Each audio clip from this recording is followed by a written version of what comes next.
What's Strike building right now? Looking forward to hearing about this. We're building a lot of stuff. We try to always stay busy, but the reason I'm here and I'm really excited is launching instant cheaper mints from the United States to the Philippines. So we partnered with Pouch, which I'll shout out Pouch, shout out Ethan. I love those guys. And we're allowing Strike users to send instant cheap dollars received as Filipino pesos in a matter of seconds to phone number, local bank account, all the local payout methods in the Philippines. So really disintermediating and revolutionizing the way people experience cross-border payments, hopefully. Now you're going to the Philippines, but just the broader strokes of what this can do for global Bitcoin adoption and its use case. Well, I think, first of all, like what it can do for humanity, international payments is a massive industry, right? And so not only are you're making it cheaper and you're making it faster, which is huge. And by the way, it's not hard to sell, for the record. Sometimes Bitcoin in certain environments can be difficult to sell to a normie. Getting cheaper, faster payments is not difficult to sell. Many of the times, better exchange rates. And also, it's more accessible. I could send a cross-border payment on Strike to the Philippines to the tune of $1. To the tune of $1. Hey, everybody. It's Eddie from Tokyo. This is your cryptocurrency update from Japan. And that intro was Jack Mahler. He's rolling out his new payment solution using the Lightning Network. And we've got Michael Saylor also coming out with a brand new solution. He is using the Lightning Network too. So we're going to have a little bit of a look at comparison. What does it cost to transfer on the XRP ledger? And also, yes, we will talk about a document that appeared on XRP chat that I shared. And it is, yes, the confidential committee buyback. All right, everybody, let's go.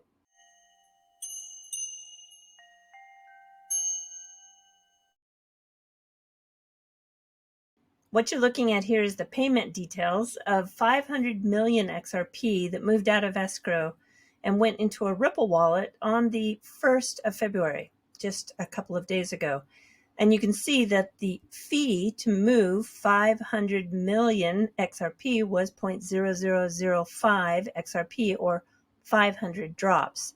A value of $200 million moving for 500 drops, which is just 0.0002 cents. Now I'm comparing the $1 to 0.0002. Boy, we really got lucky in this comparison tweet that I did.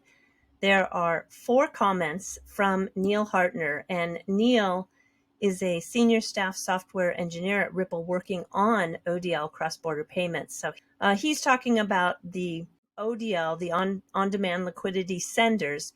They can buy XRP directly from Ripple, in which case there is no market maker fee. That's really incredible. And also there's no slippage. They cut those costs out.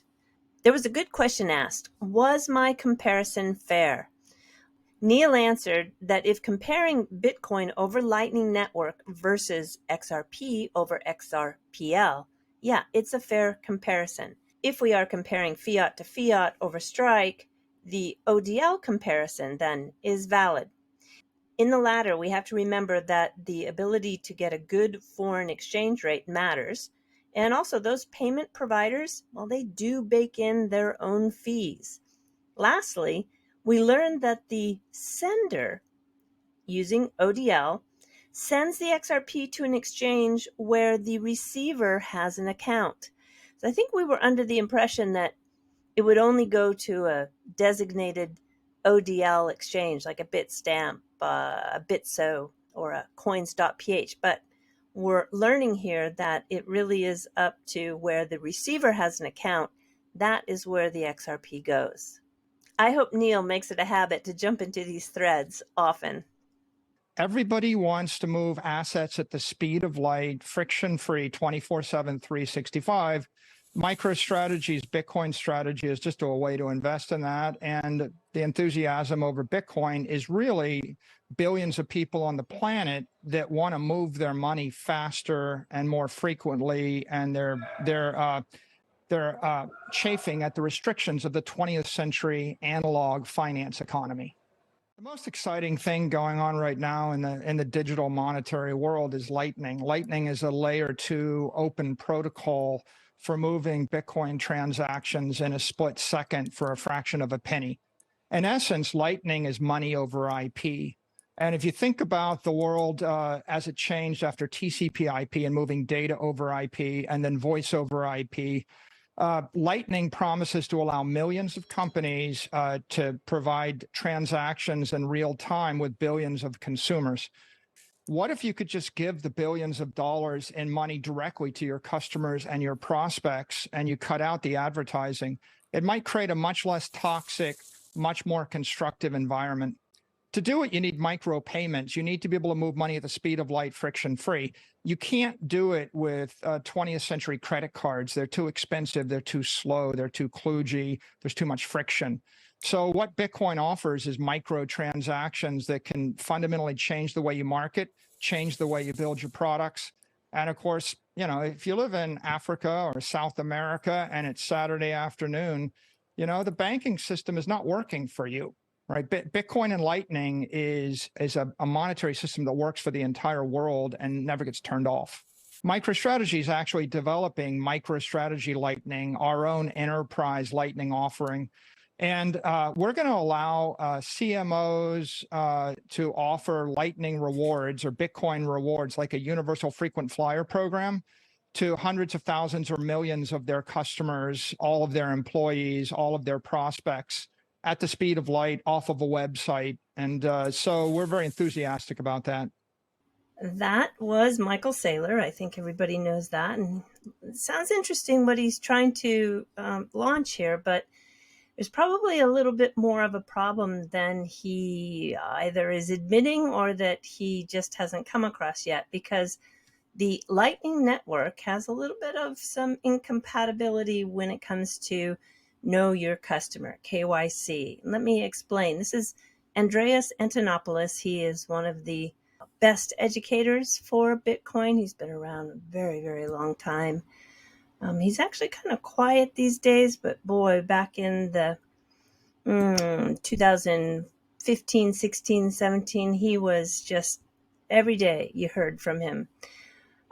What he points out here is that the problem stems from the Lightning Network's incompatibility with Know Your Customer, KYC, and anti-money laundering, AML laws. If a customer is on one end of the connection, but if they receive a payment that's going to that customer over Lightning Network, they have no idea whether the customer is the final destination. And if they receive one coming in from that customer and they have no idea if that customer is the origin, well, it means that the KYC just fell apart. If the Lightning Network is incompatible with KYC laws, it's unlikely that any business which needs those know your customer and anti-money laundering compliance will be using it. Curious how this develops. And yeah, I'll keep an eye on it. The market, taking a quick look, it's really trying to do something positive today. Matic and Doge are both up 4%. Synthetics is up 7%. The Graph is up 11%. Oh yeah, we've got Casper up almost 9%. And Shiba Inu, wow, up 22%. I'm missing what's going on there. There must be some news I'm missing. If you're fairly new to the XRP community, I'm talking like if you've come after 2017, you may not know that the place for XRP chatter starting back in 2015 was the XRP chat. And it's still very, very active, but it's just a lot of that conversation has migrated over to Twitter. And crypto Twitter is, very active with the XRP community, but still there are some hardcore users. They don't do hype. They are very research oriented. It's a very, I like it. It's low key and usually the information is reliable. And so, if you've not ever explored on it, it's worth an exploration because there's just probably every question under the sun ever asked about XRP on this blog, and it's all archived there. And there are some people who are still in the community today that were active back in 2015. So you talk about some OGs, they are still around. Well, I think if any of you have been on crypto Twitter today or in the last 24 hours, you probably have seen the document being talked about, which was posted on XRP chat. And I reposted it back on Twitter. And it is a terms sheet for the confidential committee and their quest to have you tender your XRP into a fund that will possibly be translated into a buyback. Anyway, I had some problems with it. I really didn't approve at all of the use of John Deaton's name. Ethically speaking, I mean, gosh, you just don't use somebody's name like that. And I really felt that the name was used to, attract people's empathy because John's working so hard in the community for everybody and he's not taking any money. And so they were going to share their commissions, which is fine. I have no problem with the commissions. People don't understand.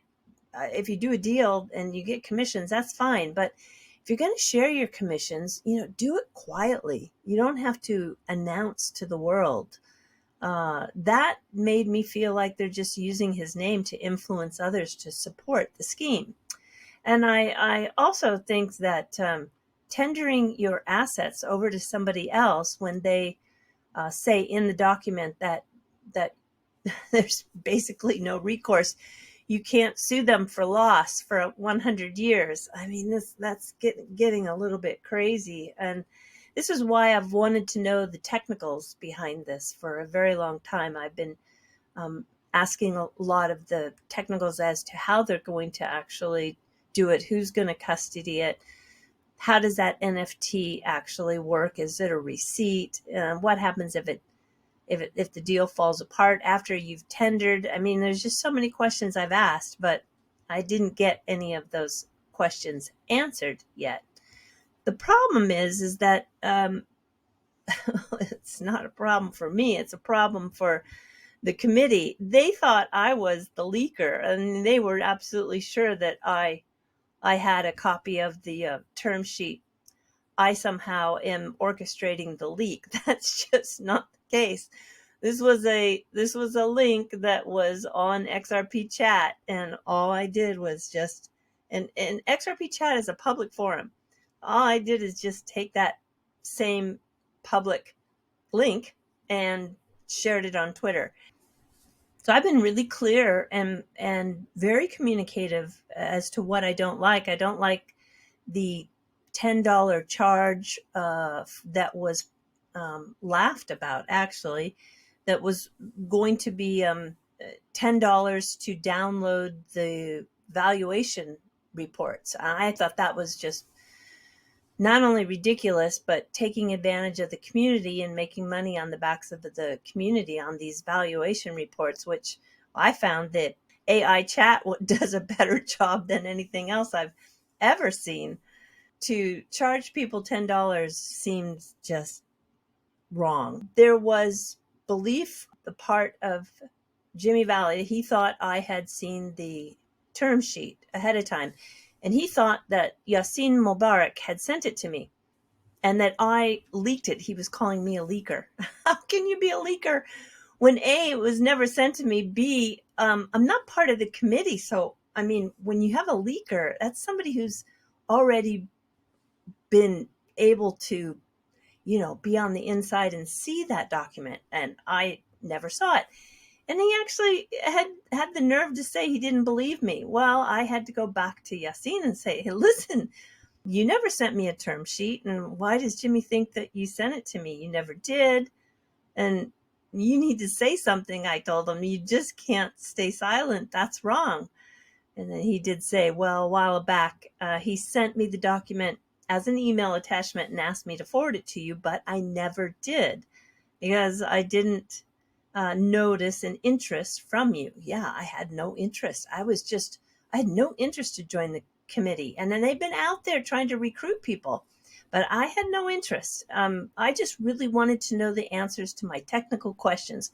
And so I'm really thankful that Yassine sent out a tweet that says, Jimmy, I can confirm the following. I sent the technical questions that Eddie had about the buyback program. And secondly, I got your response and relayed them to her, but there was no answers to my questions. It was like, we're working on it.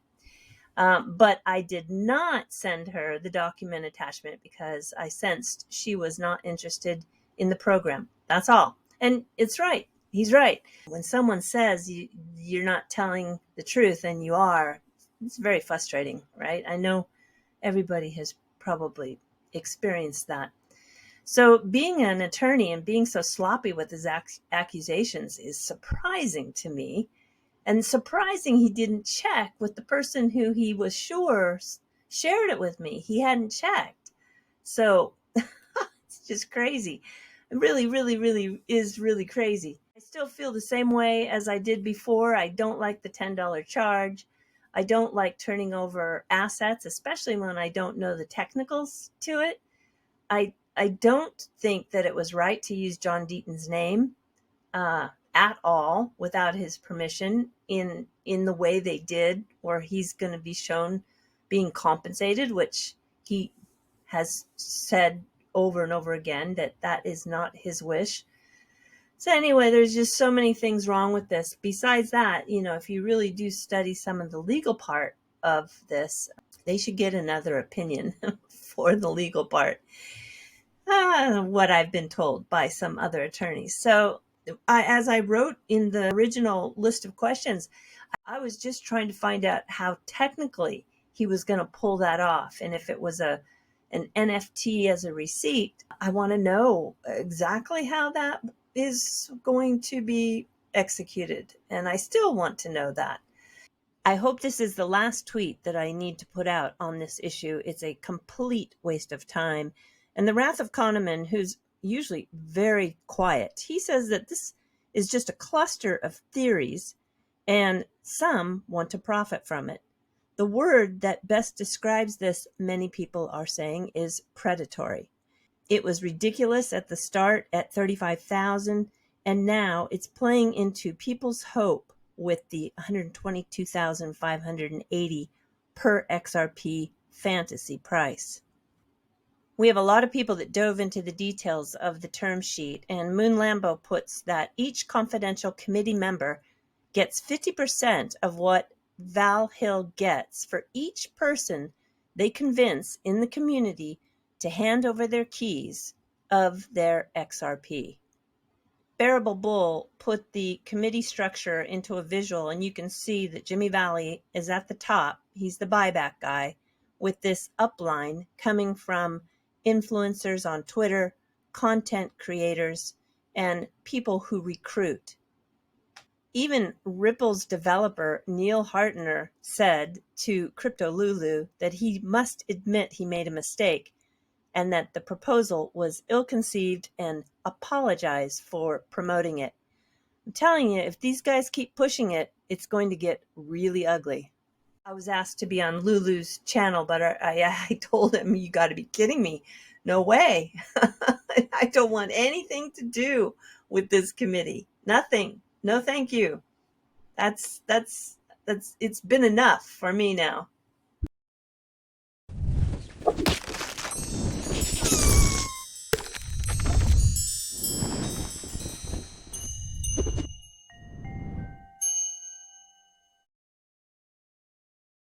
All right, everybody, we're jumping to the fluff. Yes, this is Lake Biwako. It's the largest freshwater lake in Japan, and it's ancient. It's over 4 million years old. Estimated to be, I think it is the 13th oldest lake in the world. I think you can see how large it is. Look at the body of water here. Wow, it's really, really large.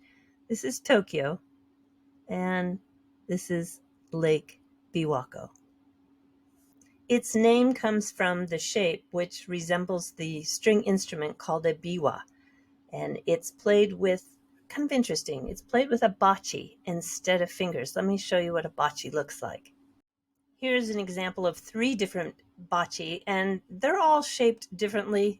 The ones used for the biwa might be shaped more like an hourglass, but what is consistent is that there is a very thin, hard edge, either something made out of plastic, or in the old days they used ivory, so that you can pluck that string, not with your finger, but with the tip or edge or corner of the bocce. Yesterday, the arrival of the stellar sea eagles coming down from Hokkaido and also along the Russian seacoast, arriving at Lake Biwa. And they stay there through the winter. And one in particular, there's a female, she is at least 31 years old. They have tracked her, and this is her 25th arrival. Here's a photo that they took yesterday, and they call her the grandma of Lake Biwako. And look at her talons. You can see she's picked up a very nice-sized black bass. The stellar eagles have a lifespan of between 20 and 30 years in the wild. They can actually live up to 50 years if in captivity. And just looking across the world for the oldest bird, there is an albatross named Wisdom who lives near Hawaii on an island, and it is at least 71. I can't remember if it's a male or female. Oh, it was a female, because from all of the chicks that she's raised, they think she has 30 that survived. So yeah, it's a female albatross. 71. Wow. Pretty amazing. The wildlife photographers love to capture these migrating birds, and they're pretty magnificent. All right, everybody. Yeah, do take care. Sayonara for now. Bye-bye.